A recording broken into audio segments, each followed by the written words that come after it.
Question number 4th anyone? Raghav 4th, 5th, 7th anyone, 8th anyone, 9th, 10th, 11th sorry, हाँ क्या दिया है? A can run 1 kilometre 4 minutes 54 seconds. बाप रे। देखो वैसे देखो राघव, मेरे को पता है इसको ना आवर्स में कन्वर्ट करना, तो मेरे को ही आलस आ रहा है, होता है कन्वर्ट, बहुत बोर है भाई वो कन्वर्शन, ठीक है ना। तो इसने लकीली हाउ मेनी मीटर्स ऐसे ही बोला, तो इसको एक काम करूँगा मैं 1000 मीटर मान लूँ क्या? हाँ, अब इसको मैं सेकेंड्स में कन्वर्ट कर लूँ, और हाँ तो 4 मिनट्स का मतलब हो जाएगा 4 × 60 240, ठीक है ना। 240 + 54 294, ये 294 सेकेंड्स है, और ये हो जाएगा मेरा 300 सेकेंड। जैसे मुझे आइडिया नहीं इससे कुछ काम आ रहा है नहीं आ रहा है। How many metres can A give B in 1 kilometre race, तो उनका डेड हीट हो। तो देखो वैसे मुझे एक चीज़ जो समझ में आ रही है, इनकी स्पीड निकाल रहा हूँ बच्चा लोग मैं, ठीक है, दोनों की स्पीड। मैंने स्पीड ऑफ ए निकाला तो 1000/294 आ गई है, काटा पीटी कुछ नहीं किया है मैंने अभी के लिए। स्पीड ऑफ बी निकाला तो 1000/300 मीटर पर सेकेंड आ चुकी है। फाइन। अब मेरे को पहले बताओ कौन जीतने वाला है, कहते ये ए जीतने वाला है, उसका 2 आवर्स 54 सेकेंड्स में हो जाएगा। तो अब देखो मैं बी की बात कर रहा हूँ, A1, वाओ कॉन्ग्रेचुलेशंस, ठीक है। तो वेयर वॉज बी, उसको 294 सेकेंड्स लगे थे, तो मैं बी की एक और बार लिख रहा हूँ, स्पीड कितनी थी मेरी, स्पीड ऑफ बी 1000/300 मीटर पर सेकेंड। वो काटा पीटी कर सकता था, मैंने करा नहीं था। अब टाइम बी के कितना रन कर चुका है वो 294 सेकेंड्स ही रन कर चुका है, तो मैं लिखा 294 सेकेंड्स। तो बी ने कितना डिस्टेंस कवर किया है, तो दोनों को मल्टीप्लाई करना पड़ेगा, तो 10/3 × 294, करेक्ट। ये 1 ज़ा, ये 98 ज़ा, आई थिंक 980 मीटर्स। तो बेसिकली जब भाई ए ने 1000 मीटर कवर किया था, तो भाई बी ने 980 किया था, तो कितने का स्टार्ट ले सकता है कि डेड हीट हो, तो 20 मीटर का स्टार्ट लेगा ही है, तो दोनों डेड हीट में कंप्लीट हो गए। तो आई थिंक आंसर वही होगा इसका, एग्जाम्पल नंबर 11 है ये, ठीक है। ट्राई करो, क्वेश्चन बुरा नहीं था, बस प्रॉब्लम ये था कि उसमें ना डेटा का वो मीटर पर सेकेंड में कन्वर्ट करते थे, तो ईजी पड़ता था।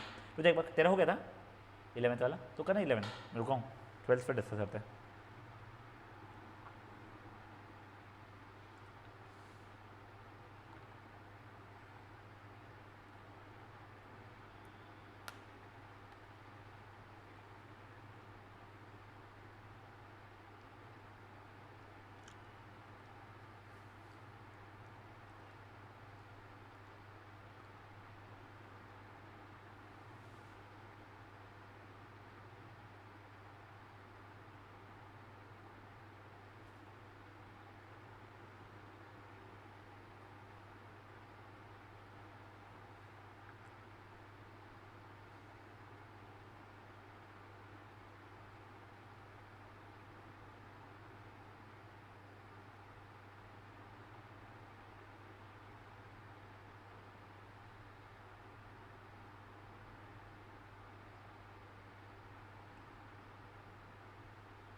हो गया?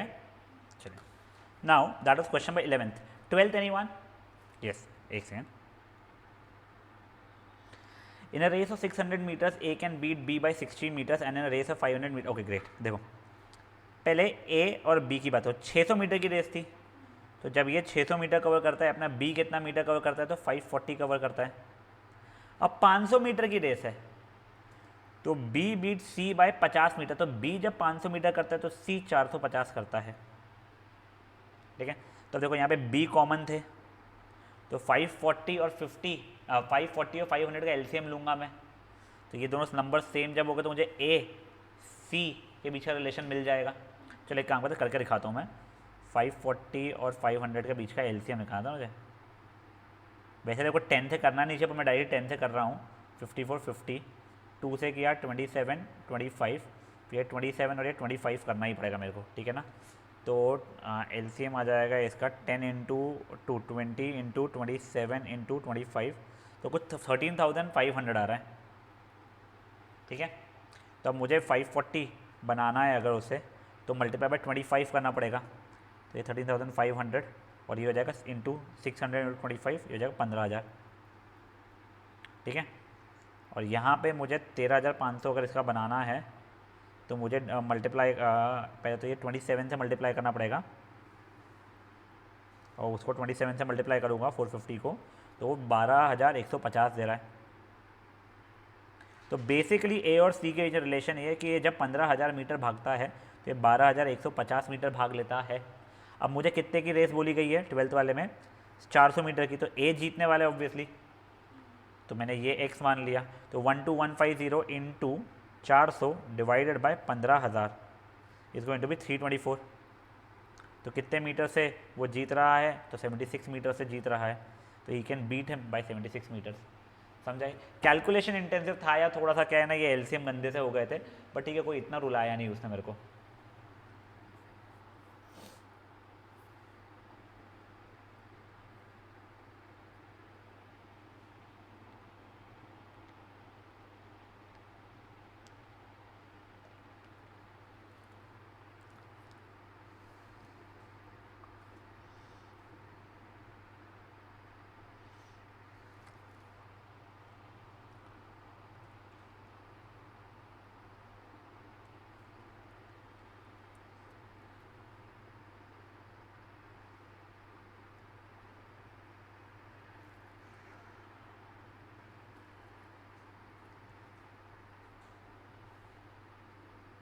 बढ़िया है, यहाँ तक लाइफ हमारी, बढ़ सकते हैं आगे। सॉरी मैं हाँ, that was question number 12। 13 anyone? 13 में आंसर 20 था बेटा। तो 100 का 80 आया होगा तो कितने पॉइंट दे सकती है, वैसा कुछ होगा, देख लेते हैं एक बार, करूँ जा। In a 90 point game A can give 15 points to B, तो ये 90, तो बी हो जाएगा मेरा 75, ठीक है ना। एंड 30 पॉइंट्स टू सी, तो ये हो जाएगा 60। How many points can B give to कहते सी, तो बेसिकली बी और सी का देखो 75 ये 60 था, तो ये 100 है, तो ये एक्स, तो तेरा ये 80 आया था इससे आंसर। तो कितने पॉइंट्स दे सकता है, तो 20 पॉइंट्स दे सकता है पहले तो उसको वैसा, ठीक है।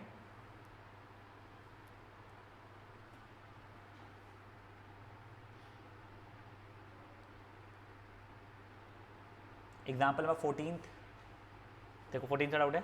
हाँ देखो, in a game A can give 20 points to B, क्या A can give 20 points to B in 60, अच्छा इन 60 मतलब 60 पॉइंट्स के गेम में ए बी को 20 पॉइंट्स दे सकता है। And 18 points to C in a game of 90। समझ में आ गया तेरे को क्या हुआ है?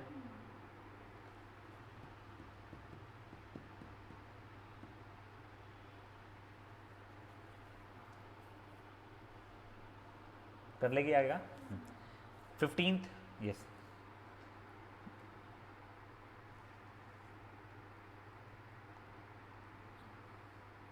इन a game A can give 15 points to B,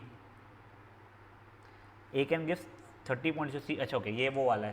तो मैं मान लेता हूँ गेम x पॉइंट्स का है, तो इसने जब x स्कोर किया है तो इसने 15 कम किया हुआ होगा।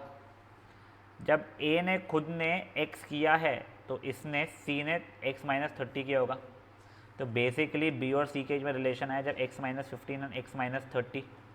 पर उसने ये भी बताया कि b c को 20 पॉइंट से, जब ये x करा तो ये x माइनस 20 कर रहा था, तो मैंने क्रॉस मल्टीप्लाई किया, x minus 15 x minus 20 is x into x minus 30, x square minus 35x plus 300 is x square minus 30x, तो जगह 5x इज इक्वल टू 300, तो x इज इक्वल टू 60। तो 60 पॉइंट्स का गेम था। अच्छा कर ले एक बार,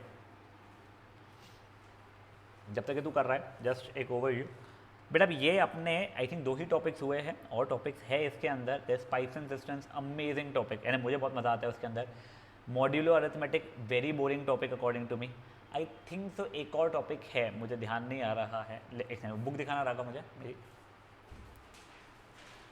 न्यू बुक में तो बहुत चीज़ें कट के ही आई हुई है, ये मेरी पुरानी बुक है जिसमें एक चेक करके तुमको बता देता हूँ और कौन से टॉपिक्स है तुम लोगों को। हाँ, mixtures allegations nice topic, upstream downstream हो चुका है तुम लोगों का, पार्टनरशिप नहीं है अपने को, पाइप्स एंड सिस्टम्स अच्छा है बस। तो आई थिंक अपने 3 टॉपिक्स और बच रहे हैं वो चैप्टर के, बट वो एक बार के लिए अपन होल्ड पे रखते हैं। Will be doing it later after matrices या फिर matrices and determinants, however you want to go ahead with it, ठीक है। तो आज अपन लोग मैट्राइसिस जो चैप्टर है वो शुरू करने वाले हैं। स्टार्टिंग में क्या होगा ना बेटा, तुम लोगों का ये चैप्टर के अंदर तुम लोगों के आंसर्स पूरे आएंगे भकाभक, you won't face an issue for getting the final answer, पर तुमको समझ में नहीं आएगा क्या कर रहे हैं आगे, एप्लीकेशन यूज़ क्या है इसका। तो जस्ट मैं थोड़ा सा आपको बताना चाहता हूँ। तो आप जो भी चीज़ देखते हो, फॉर एग्जांपल एक एनिमेशंस वगैरह देखते हो, तो एनिमेशंस के बैक एंड पे जो कंप्यूटर रहता है वो तो बाइनरी चलता है, 0101 के ऑपरेशन उससे आते हैं सिर्फ समझ लो, या फिर वो नंबर्स में रहता है, ठीक है। तो इतना सारा डेटा जो स्टोर होता है, या फिर तुम एक्सेल सोचो, एक एक्सेल की जो शीट देखते हो जिसमें रोज एंड कॉलम्स है, ये सबके मैट्रिक्स या मैट्राइसिस के फॉर्म में स्टोर होते हैं।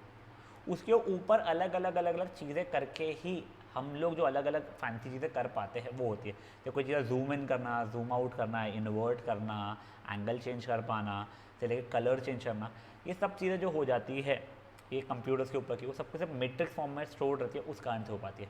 तो बड़े डेटा को अच्छे फॉर्मेट में स्टोर करना, जिससे हमारे लिए सर्च करना भी ईजी हो, से लेके उसके अंदर कुछ भी चेंजेस करना हो, चेंज करना मतलब ही नहीं राघव की जगह मैं किसी और का नाम लिख दूँ, वो नहीं, कुछ भी अलग अलग चेंजेस करने का, तो वो आसान हो जाता है, ठीक है। तो पहले ना अपन लोग मैट्रिक्स को देखते हैं। स्टार्टिंग में जैसा आपको कह रहा हूँ, your answers will come but you will not understand anything Y R be doing something. Plus हाँ, एक और बहुत इंपॉर्टेंट बताता हूँ, तुम लोगों को तो अभी वो कैलकुलेटर है नहीं, बट तुम लोगों को आगे ना इंजीनियरिंग कैलकुलेटर अगर तुम देखोगे तो उसमें 2 इक्वेशन 2 वेरिएबल वाले जो होते हैं उसमें डेटा डालो फट से सॉल्व कर देता है, या 3 इक्वेशन 3 वेरिएबल वगैरह वाले, तो वो सब मैट्रिक्स एंड डिटर्मिनेंट के थ्रू होते हैं। तो कैलकुलेटर ऐसा नहीं कि बैठ के जब तुमको सिखाया एलिमिनेशन मेथड करना या सब्स्टिट्यूशन करना, वो चीज़ें नहीं करता है वो बैक एंड पे ये जो अपन लोग सीखोगे इसमें वो चीज़ करता है, उससे आंसर निकाल के देता है। तो we will be seeing a lot of it, but पहले एक चीज़ मैं आपको बता दूँ, मैट्रिक्स जैसे कि जो भी मैट्रिक्स होता है उसका नाम हम लोग कोई कैपिटल अल्फ़ाबेट से देते हैं, ये कैपिटल ए दिया हुआ है, इसमें रोज एंड कॉलम्स होते हैं, ठीक है। तो फॉर एग्जाम्पल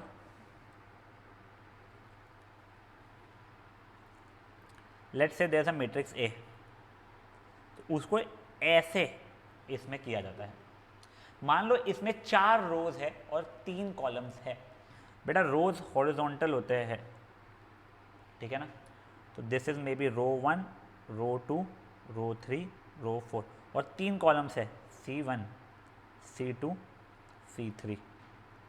तो ये जो रो 1 कॉलम 1 में एलिमेंट आ रहा है, अभी के लिए बोलने से A11 बोल रहा हूँ मैं, इसको मैं A12, इसको A13, इसको A21, A22, A23, A31, A32, A33, A41, A42, A43। समझा ये चीज़? ये रो 1 हो गया, ये रो 2 हो गया, रो 3, ये रो 4, ये कॉलम 1, कॉलम 2, कॉलम 3। आप लोगों को ऑब्वियसली ये चीज़ें लिखनी नहीं पड़ती है, वो तो सिर्फ अभी बताने के लिए, समझाने के लिए लिख रहा हूँ। अब इसका अगर मैं आप लोगों को ऑर्डर पूछूंगा तो ऑर्डर होता है number of rose cross number of columns, जिसका ऑर्डर हो जाएगा 4 × 3, ठीक है। अगर मैंने कहीं बोला 5 × 7 का मेरा ऑर्डर था, तो मतलब इसमें 5 रोज है, 7 कॉलम्स है, ठीक है। अब बताओ मुझे अगर 4 × 3 का मेरा है तो कितने एलिमेंट्स हो गए उसके अंदर, इन सबको एलिमेंट्स बोला जाता है। टोटल मिला के कितने एलिमेंट्स हो रहे हैं, 12 हो रहे हैं, कुछ नहीं, इसको मल्टीप्लाई करते हैं। 5 × 7 वाले में कितने एलिमेंट्स होने वाले हैं, 5 × 7 35 हो जाएंगे, फेयर इनफ है।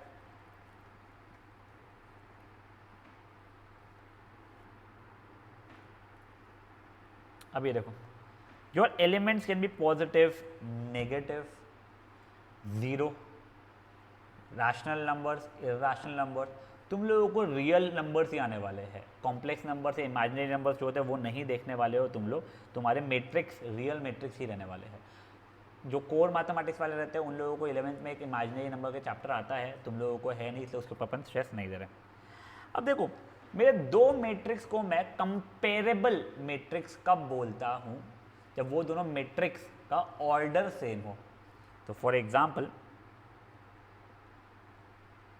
मेरा एक मैट्रिक्स है ए, उसका ऑर्डर 2 इंटू 3 है, बी उसका भी 2 इंटू 3 है, तो ये दोनों की दोनों मैट्रिक्स कंपेरेबल मैट्रिक्स हो जाएंगे। ऐसा बिल्कुल ज़रूरी नहीं कि उसके अंदर के एलिमेंट सेम होंगे, ये सिर्फ और सिर्फ क्या हुआ है, कंपेरेबल मैट्रिक्स। अगर मेरे दो मैट्रिक्स इक्वल है तो हाँ उनके ऑर्डर भी सेम रहेंगे और हर एक एलिमेंट यहाँ का वहाँ का यहाँ का वहाँ का इक्वल रहेगा, मतलब 1 2 3 4 ये है तो 5 6 7 8 ये मेरे कंपेरेबल मैट्रिक्स हुए। बट अगर इसका इक्वल मैट्रिक्स है तो वो तो 1 2 3 4 ये ना एग्जैक्ट रेप्लिका ही रहने वाला है, समझाए। तो आप लोगों को एक बेसिक सी चीज़ what is comparable matrix, what are equal matrix समझ में आ गया है। हाँ next there is something called row matrix. बेटा रो मैट्रिक्स में सिर्फ और सिर्फ एक रो रहता है, जैसे कि ये, इसका ऑर्डर क्या हो जाएगा हमेशा 1 into something, that something could have been 1 2 3 4 100 1000 10,000 कुछ भी हो सकता था, ठीक है। जैसे इसका ऑर्डर है 1 इंटू 4, जैसे ये रो मैट्रिक्स होगा, रो मैट्रिक्स में 1 रो रहता है, एनी नंबर ऑफ कॉलम्स हो सकते हैं। तो वैसे ही एक होता है कॉलम मैट्रिक्स, कॉलम मैट्रिक्स में क्या होता है बेटा, तो एक ही कॉलम रहेगा, it can have any number of रोज। तो मान लो 8 इंटू 1 जैसा हो गया ऑर्डर, 8 रोज बट एक ही कॉलम, ये ऐसा जैसे 3 इंटू 1 हो रहा है। Then there is something called zero matrix. तो जीरो मैट्रिक्स में कितना भी रो कितना भी कॉलम्स हो सकता है, कुछ भी हो सकता है, बट उसका हर एक एलिमेंट खुद में जीरो रहने वाला है, ठीक है ना।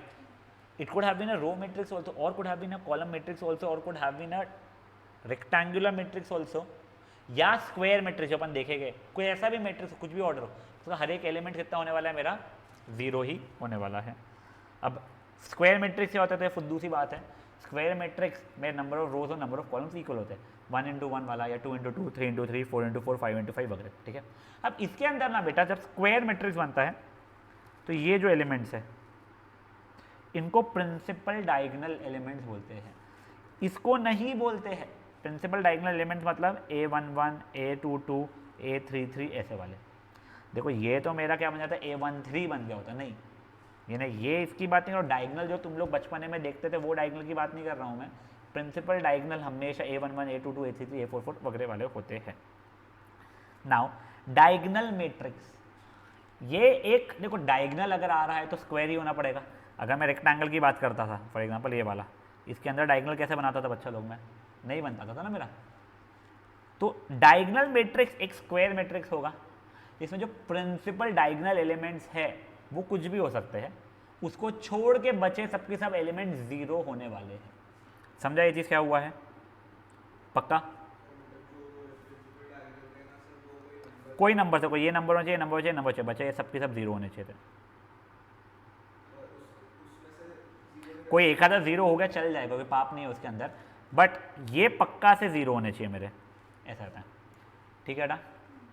स्केलर मैट्रिक्स, ये एक डायगोनल मैट्रिक्स होता है जिसमें हर एक डायगोनल एलिमेंट इक्वल होते हैं, वो पॉजिटिव भी हो सकते हैं नेगेटिव भी हो सकता है।